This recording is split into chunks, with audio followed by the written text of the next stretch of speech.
हम लोग इस क्लास में direction, sub direction, scale, linear scale और ग्राफिकल स्केल, इन सारे चीज़ों की बात करेंगे। हम लोग इस चैप्टर यानी कि चैप्टर 2 जो आप लोगों को मैप पढ़ना है, इसमें हम लोगों ने मैप के कंसेप्ट को देख लिया, एटलस क्या है ये देख लिया, ग्लोब क्या है ये देख लिया, हम लोग इसके बेसिक फीचर्स वगैरह देख लिए। इसके अलावा हम लोगों ने देखा कि मैप के कितने प्रकार होते हैं, भारत में पॉलिटिकली भारत जो है वो कैसे डिवाइड है, क्या क्या स्टेट्स और यूटीज हैं, स्टेट यूटीज में क्या क्या अंतर होते हैं। इस तरीके से हम लोग कॉन्टिनेंट्स और अलग अलग चीज़ों को देखा है।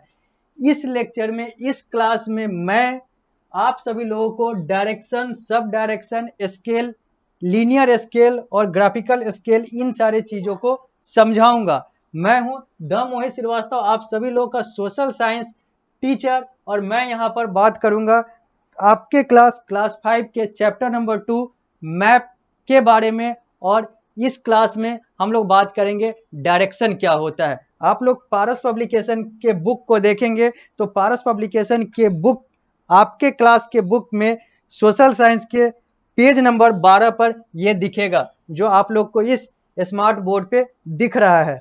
सबसे पहले हम लोग बात कर लेते हैं डायरेक्शन का। डायरेक्शन क्या है, यहाँ पे लिखा हुआ है do you know the 4 major direction. क्या आपको पता है क्या आपको पता है 4 मुख्य दिशाएं कौन कौन सी होती है। हालांकि हम लोग इसको पहले भी डिस्कस कर चुके हैं कि ऊपर में नॉर्थ होता है, नीचे में साउथ होता है, नॉर्थ साउथ के दाएं में ईस्ट होता है और बाएं में वेस्ट होता है। उसी को अब यहाँ पर देख लेते हैं जो आपके बुक के अनुसार लिखा हुआ है। लिखा हुआ है सबसे पहले डायरेक्शन के बारे में, do you know the 4 major direction. क्या आपको पता है कि 4 मुख्य दिशाएं होती है। डायरेक्शन को हिंदी में दिशा कहते हैं। These are north, south, east and west. ये जो 4 हैं ये नॉर्थ है, साउथ है, ईस्ट है और वेस्ट है, यानी कि उत्तर है, दक्षिण है, पूरब है और पश्चिम है। नॉर्थ को हिंदी में हम लोग उत्तर कहते हैं, दक्षिण अंग्रेजी में साउथ कहलाता है, ईस्ट को हम लोग पूर्व कहते हैं और पश्चिम वेस्ट कहलाता है। इसके अलावा आगे जो लाइन लिखा हुआ है वो लिखा हुआ है how do you find direction on a map. आप मैप पर यानी कि मानचित्र पे डायरेक्शन को कैसे देखेंगे, कैसे पहचानेंगे, कैसे खोजेंगे। तो यहाँ पर लिखा हुआ है जो हम लोगों ने पहले भी डिस्कस कर लिया है। लिखा हुआ है the top of the map is the north. जो मैप यानी कि मानचित्र में सबसे ऊपर होता है वो नॉर्थ होता है, यानी कि उत्तर होता है। जबकि the bottom of the map is the south. जो नीचे होता है, बॉटम का मतलब नीचे होता है, सबसे नीचे होता है, वो जो मैप का है वो दक्षिण है। ईस्ट जो है, to your right is east. जो आपके दाहिने साइड में है, राइट का मतलब सही नहीं, यहाँ पे राइट का मतलब दाहिना हुआ, जो आपके दाहिने साइड में है वो ईस्ट है। और to your left is the west. जो आपके बाएं साइड में है वो पश्चिम है, यानी कि वेस्ट है।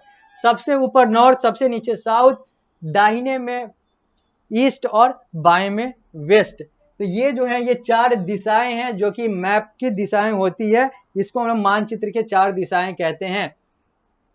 Look at the map of India in an Atlas. आप एक एटलस में मैप, भारत के मैप को, भारत के मानचित्र को देखें। हालांकि एक मानचित्र यहाँ पे भारत का जो मानचित्र है वो यहाँ पर दिख रहा है इस पारस पब्लिकेशन के बुक के पेज नंबर 12 में।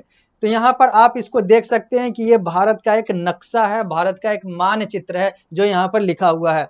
You will find Jammu and Kashmir lines in the north, lies in the north, Gujarat in the west, Tamil Nadu in the south and West Bengal in the east. आप यहाँ पर देख सकते हैं, आप यहाँ पे पहचान सकते हैं, खोज सकते हैं कि जम्मू कश्मीर जो है वो नॉर्थ में है, तो गुजरात जो है वो यहाँ पर है, ये पश्चिम यानी कि वेस्ट में है। तमिलनाडु जो है वो यहाँ पर है जो कि दक्षिण यानी कि साउथ में है। और वेस्ट बंगाल इधर है यानी कि ईस्ट यानी कि पूरब में है। पश्चिम बंगाल जो है वो पूरब में है। बात आती है यहाँ पर कंफ्यूजन की कि पश्चिम बंगाल पूरब में कैसे है। पश्चिम बंगाल तो पश्चिम बंगाल है, तो पश्चिम बंगाल पश्चिम में होगा। तो यहाँ पर एक चीज हमें यहाँ पर ध्यान रखना होगा कि ये जो बंगाल है, बंगाल अगर हम लोग पूरे की बात करें तो उसमें हमारा बंगाल यानी कि पश्चिम बंगाल, भारत का बंगाल भी आता है। तो एक वो भी बंगाल आता है जो आज एक देश के नाम से जाना जाता है, जिसको हम लोग पूर्वी बंगाल पहले कहते थे, आज उसको बांग्लादेश कहते हैं। यानी कि एक ईस्ट बंगाल है और एक वेस्ट बंगाल है। तो हम लोग हमेशा बात करते हैं कि ईस्ट के अपोजिट वेस्ट होता है और नॉर्थ के अपोजिट साउथ होता है, साउथ के अपोजिट नॉर्थ होता है और वेस्ट के अपोजिट ईस्ट होता है। तो अगर हम वेस्ट बंगाल की बात कर रहे हैं तो ये बंगाल का वेस्ट है, यानी कि बंगाल एज अ होल, पूरे बंगाल का, जिसमें बांग्लादेश और भारत का पश्चिम बंगाल, इन सबको अगर एक बंगाल माने तो बांग्लादेश जो है, जो एक दूसरा देश है, वो ईस्ट बंगाल है, यानी कि वो बंगाल में, पूरे बंगाल के मैप में वो पूरब में है और ये पूरे बंगाल के मैप में पश्चिम में है। और वो बंगाल का मैप जो भारत में लाई करता है वो पश्चिम वाला बंगाल है, इसलिए इसको हम लोग वेस्ट बंगाल कहते हैं। और पूरे बंगाल में जो पूरब वाला बंगाल है वो एक अलग देश है, जो पहले पाकिस्तान का हिस्सा हुआ करता था, 1971 के बाद वो एक अलग देश बन गया जो अब बांग्लादेश कहलाता है। तो ये वेस्ट बंगाल यानी कि बंगाल का वेस्ट है और ये इंडिया के ईस्ट में है, इंडिया के मैप में ईस्ट में है, भारत के मैप में ये पूर्व में है और ईस्ट बंगाल जो है वो इसके और ज्यादा पूर्व में है, यानी कि उस पूर्व की तुलना में ये जो है ये पश्चिम में हो जाता है, वेस्ट में हो जाता है। अब आगे बात करते हैं सब डायरेक्शन की। पहले तो ये था डायरेक्शन, यानी कि यहाँ पर हम लोगों ने देखा कि ऊपर क्या है, नीचे क्या है, दाएं क्या है, बाएं क्या है। हम लोगों ने राज्य को भी देख लिया कि कौन सा राज्य भारत का ऊपर है, कौन सा नीचे है, कौन सा दाएं है, कौन सा बाएं है। यहाँ पे लिखा हुआ है जम्मू कश्मीर, जम्मू कश्मीर जो है ये ऊपर यहाँ पर है, इस मैप में लिखा हुआ है, लेकिन इस जम्मू कश्मीर का एक हिस्सा जो है वो लद्दाख भी है और लद्दाख जो है 2019 के बाद से मानचित्र में एक अलग स्थान पा गया, क्योंकि जम्मू कश्मीर को अब 2019 के बाद से, अगस्त 2019 के बाद से और अक्टूबर 2019 के बाद से ये आधिकारिक रूप से जम्मू कश्मीर जो है ये जम्मू कश्मीर अलग हो गया और लद्दाख अलग हो गया। इस मैप में आप लद्दाख के इस हिस्से को देख सकते हैं जो कि लद्दाख है और जम्मू कश्मीर, ये दोनों यूनियन टेरिटरी है। अब बात हम लोग करते हैं सब डायरेक्शन की। देयर आर 4 सब डायरेक्शन, 4 जो है ये सब डायरेक्शन है, यानी कि उप दिशाएं हैं। North lies between east and west, north जो है वो ईस्ट और वेस्ट के बीच में है, यानी कि इधर ईस्ट है इधर वेस्ट है, तो दोनों के बीच में ऊपर साइड जो है वो नॉर्थ है। North west lies between north and west, north west जो है वो नॉर्थ और वेस्ट में, अगर ये नॉर्थ है और ये वेस्ट है, तो नॉर्थ वेस्ट जो है वो यहां पर आएगा, यानी कि इन दोनों के मध्य में, इन दोनों के मिडिल में, इन दोनों के बीच में। सिमिलरली इसी तरीके से between south and east lies south east, south और ईस्ट के बीच में ये साउथ ईस्ट कहलाएगा। साउथ ये है, ईस्ट ये है, तो ये साउथ ईस्ट कहलाएगा। यानी कि साउथ ईस्ट का मतलब क्या हो गया, दक्षिणोत्तर। साउथ दक्षिण और ईस्ट मतलब पूर्व, दक्षिण पूर्व, साउथ ईस्ट दक्षिण पूर्व। और उसके बाद and south and west lies south west, और जो साउथ और वेस्ट के बीच में है, ये जो साउथ और वेस्ट के बीच में है ये साउथ वेस्ट कहलाएगा। तो यहाँ पर जो सब डायरेक्शन की बात हुई, सब डायरेक्शन भी यहाँ पर 4 बताया गया है इस बुक के अनुसार। जो नॉर्थ है वो वेस्ट और ईस्ट के बीच में है, नॉर्थ वेस्ट जो है वो नॉर्थ और वेस्ट के बीच में है, साउथ और ईस्ट के बीच में साउथ ईस्ट है और साउथ और वेस्ट के बीच में साउथ वेस्ट है। All the map follow the same system of showing direction and sub direction.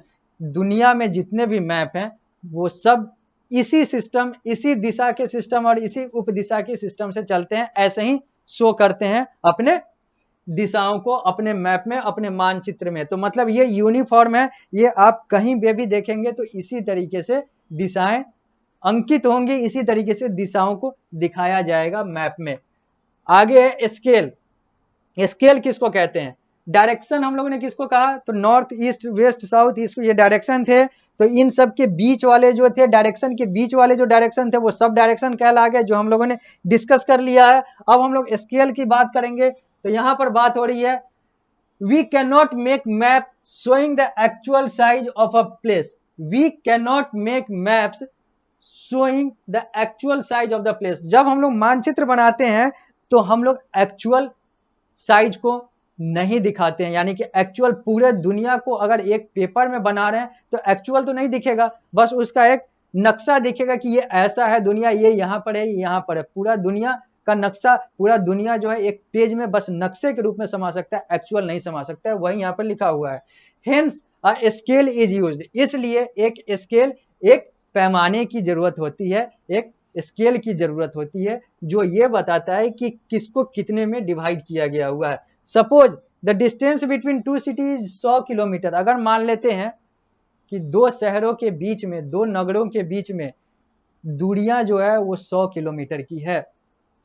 On the map it is shown as 1 centimetre, map पे इस 100 किलोमीटर को हम लोग 1 सेंटीमीटर के तौर पे दिखाते हैं। यही है स्केलिंग, यानी कि स्केलिंग में, स्केल में एक पैमाना बना लिए, एक उदाहरण के तौर पे 100 किलोमीटर को हम लोगों ने 1 सेंटीमीटर बना लिया, क्योंकि 100 किलोमीटर तो हम शो नहीं कर सकते हैं एक पेपर में, इसी तरीके से 200 1000 किलोमीटर तो शो नहीं कर सकते हैं, तो उसका एक पैमाना बना लेते हैं कि इतना बराबर इतना, इतना बराबर इतना, उसी को स्केल कहते हैं और इसी प्रोसेस को स्केलिंग कहते हैं। On the map it is shown as 1 centimetre, the scale is written as 1 centimetre is to equal to 100 kilometre. इसी स्केल का मतलब हो गया 1 सेंटीमीटर बराबर 100 kilometre. The scale is usually shown in a corner of the map, जो scale होता है वो मानचित्र के एक कोने में दिखाया जाता है, दर्शाया जाता है, जहां पर यह समझाया जाता है कि इसका मतलब क्या है और इसका मतलब क्या है, ये क्या क्या पैमाने हैं, ये स्केल दिखाया जाता है। दस इसलिए the scale is used to represent the ratio between the size of the map and the area shown, इसलिए स्केल का मतलब है कि वो अनुपात, वो रेशियो दिखाया जाए जो कि मैप पे है और एरिया पे है, मतलब एक्चुअल एरिया और मैप के एरिया में इन दोनों का क्या रेशियो है, वही स्केल होता है। स्केल का मतलब है वो पैमाना जो कि एक रेशियो यानी कि एक अनुपात दिखाता है टोटल यानी कि एक्चुअल एरिया में, उस जगह के एक्चुअल एरिया में और वो मैप में कितने एरिया में दिखाया गया है, इनका अनुपात जो है वही स्केल कहलाता है और इसी प्रोसेस को हम लोग स्केलिंग कहते हैं। स्केल दो प्रकार के होते हैं, एक होता है लीनियर स्केल और एक होता है ग्राफिकल स्केल। लिखा हुआ है a linear scale is given in a form of bar which is divided at rectangular which is divided at regular interval. A linear scale is given in the form of a bar, एक linear scale जो है वो बार के form में, मतलब एक line के form में चलता है, which is divided at regular interval, जो कि अलग अलग अंतराल में डिवाइड किया जाता है, यानी कि अलग अलग इंटरवल में, अंतराल में उसको तोड़ा जाता है और उसको बताया जाता है। यही चित्र है जहां पर यह बताया गया है कि 0 से ये 50 है, 50 से ये 100 है, 100 से ये 150 है, 150 से ये 200 है, 200 से ये 250 है। ये अलग अलग इंटरवल है, अलग अलग अंतराल है, इसी में एक स्केल को तोड़ा गया हुआ है। आप कोई भी स्केल को देखेंगे, एक सिंपल स्केल को देखेंगे जो हम लोग यूज करते हैं, उसमें भी इंटरवल यानी कि अंतराल बनाए गए होते हैं कि इतना बराबर इतना, इतना से इतना का ये दूरी है, ये इतना सेंटीमीटर है तो ये इतना सेंटीमीटर है। तो वही लिखा हुआ है कि a linear scale is given in a form of बार, ये एक बार यानी कि एक लाइन के प्रकार से होता है, which is divided at a regular interval, जो कि एक खास अंतराल में डिवाइड किया गया होता है, बांटा गया हुआ होता है। Each division in the bar represent a fix distance on the ground, हर डिवीजन, हर जो अंतराल जो बांटा गया हुआ है वो एक फिक्स यानी कि एक निश्चित दूरी दिखाता है ग्राउंड का, यानी कि इस मैप पर। Look at the figure given below, यहां पर एक फिगर दिया हुआ है। In this figure each segment represent 1 centimetre on the scale and 50 kilometre on the ground, यानी कि 50 किलोमीटर ग्राउंड पे और स्केल पे वो 1 सेंटीमीटर शो किया हुआ है। आप इस चित्र को देख सकते हैं अपने पारस पब्लिकेशन के बुक में, पेज नंबर 12 पर सोशल साइंस में देख सकते हैं।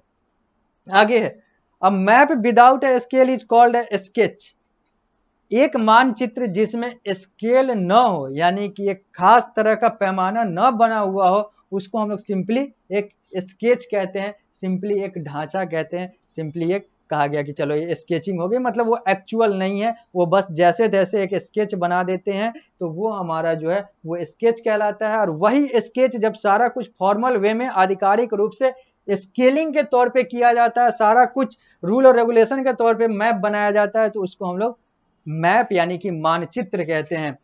It is helpful in conveying the location of a place, ये जरूरी होता है, ये मददगार होता है प्लेस के लोकेशन को बताने के लिए, यानी कि किसी भी स्थान की जगह को, यानी कि वो किस जगह पे लाई करता है, किस जगह पे स्थिर है, उसको बताने के लिए स्केल बहुत ज़्यादा ज़रूरत है। और इस मानचित्र में, इस भारत के नक्शे में आपको अलग अलग स्केल दिख रहे हैं कि यहाँ पर कैसे कैसे सारा कुछ तोड़कर बनाया गया हुआ है। अगर आप इसको अपने बुक में देखेंगे तो आप इसको और आसानी से समझ सकते हैं कि कैसे कैसे स्केलिंग की गई हुई है इस मानचित्र में। ये भारत का मैप है।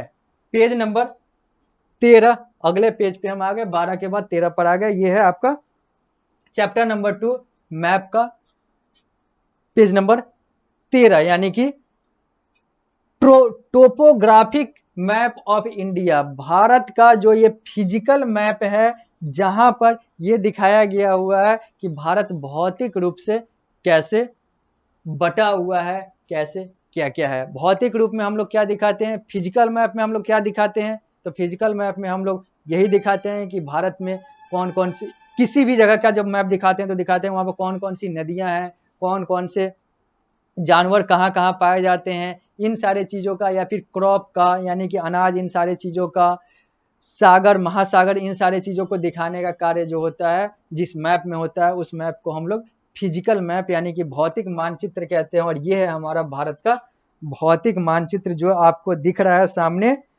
ये है आपका पेज नंबर 13 पारस पब्लिकेशन का बुक का सोशल साइंस क्लास 5 का। तो आप यहाँ पर देख सकते हैं कि सबसे ऊपर जो है यहाँ पर माउंटेन रीजन है। माउंटेन रीजन के साथ ये जो हमारा स्टेट जो है वो जम्मू कश्मीर है। इसी तरीके से हम लोग देख रहे हैं कि इधर लक्षद्वीप है, तो इधर अरबियन सी है यानी कि अरब सागर है, तो इधर बे ऑफ बंगाल है। तो नीचे हमारा इंडियन ओशन इधर है, ये सारा कुछ इंडियन ओशन है। तो इधर द ग्रेट हिमालय शो किया जा रहा है। तो इधर हमारा अलग अलग जीव जंतुओं को यहाँ पर दिखाया जा रहा है इस मैप में। यहाँ पर हम लोग का सतपुड़ा का रेंज दिखाया जा रहा है, तो यहाँ पर हम लोग का कुमाऊन का हिल दिखाया जा रहा है, तो यहाँ पर हम लोग को अरब रेंज दिखाया जा रहा है, तो यहाँ पर हम लोग को great Indian desert, the Thar desert को दिखाया जा रहा है जो कि राजस्थान में है। ये सारा चीज जो है ये बता रहा है कि भारत का फिजिकल मानचित्र यानी कि भारत जो है वो भौतिक रूप से किस आधार पे बटा हुआ है, किस आधार पे डिवाइड है। और यहाँ पर स्केल लिखा हुआ है, जो अभी हम लोगों ने स्केल की बात की थी, यहाँ पे लिखा हुआ है कि 1800 मीटर, 1800, 900, 600, 300, 0 सी लेवल, 75, 300, ये सारे कुछ एल्टीट्यूड के स्केल हैं। अंडमान निकोबार यहाँ पर है, इंडियन ओशन यहाँ पर है। इस मैप का कहने का मतलब यही है कि ये जो मैप है ये भारत के फिजिकल चीजों को, भौतिक चीजों को दिखा रहा है, और इसको एक खास स्केल पे तैयार किया गया है। वो स्केल यहाँ पर है जो लिखा हुआ है, आप इसको अपने बुक में भी देख सकते हैं। तो यहाँ पर कहने का मतलब ये था कि स्केलिंग जो है एक निश्चित इंटरवल पे बनाया गया एक ऐसा पैमाना है जो कि एक्चुअल डिस्टेंस को मैप वाले डिस्टेंस में दिखाने का काम करता है। और ये एक कलरफुल स्कीम के द्वारा बनाया गया मैप है, जो कि यहाँ पर नीचे लिखा भी हुआ है कि physical map of India, notice the colour scheme. यहाँ पे हम लोग को कलर स्कीम, जो अलग अलग कलर दिया हुआ है, उसको भी ध्यान में रखना है कि इस कलर का मतलब क्या है, इस कलर का मतलब क्या है, सब यहाँ पर लिखा हुआ है नीचे इस स्केल में कि इस कलर का मतलब क्या है। तो हम लोग को, चूंकि हम लोग पहले ये बात कर चुके हैं कि मैप की एक भाषा जो होती है वो कलर भी होती है, उसका रंग भी होता है, कि हमें रंग भी पहचानना आना चाहिए। मैप जब हम लोग पढ़ने जा रहे हैं, मैप जब हम लोग देखने जा रहे हैं, तो हम लोग को उसका रंग कैसे कैसे क्या शो कर रहा है ये भी हम लोग को देखना आना चाहिए, समझना आना चाहिए। यहाँ पर एक फैक्ट लिखा हुआ है, the word map come from Latin word mappa. Word map जो है, जो मैप शब्द जो है, ये एक लैटिन वर्ड मैपो से आया हुआ है, MAPPO, विच मीन्स नैपकिन, जिसका मतलब होता है नैपकिन। मैपो का मतलब नैपकिन होता है। मैपो एक लैटिन शब्द है जिसका अंग्रेजी मतलब नैपकिन होता है, और उसी से हमारा ये शब्द जो मैप की बात कर रहे हैं, जो आपका चैप्टर नंबर 2 है, वो मैप शब्द उसी से आया हुआ है।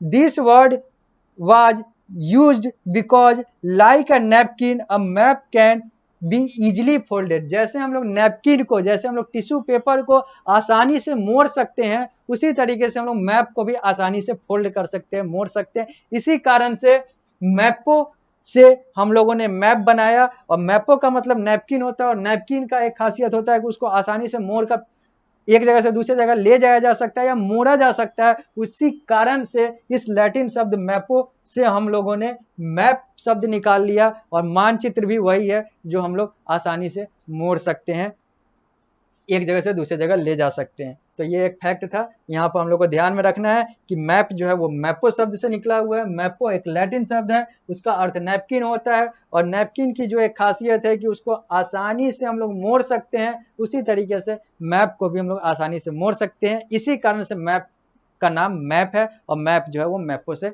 निकला हुआ है। अगला है साइन एंड सिंबल। अब हम लोग स्केल देख लिए, अब हम लोग साइन एंड सिंबल की बात करेंगे। Many type of signs and symbols are used in a map.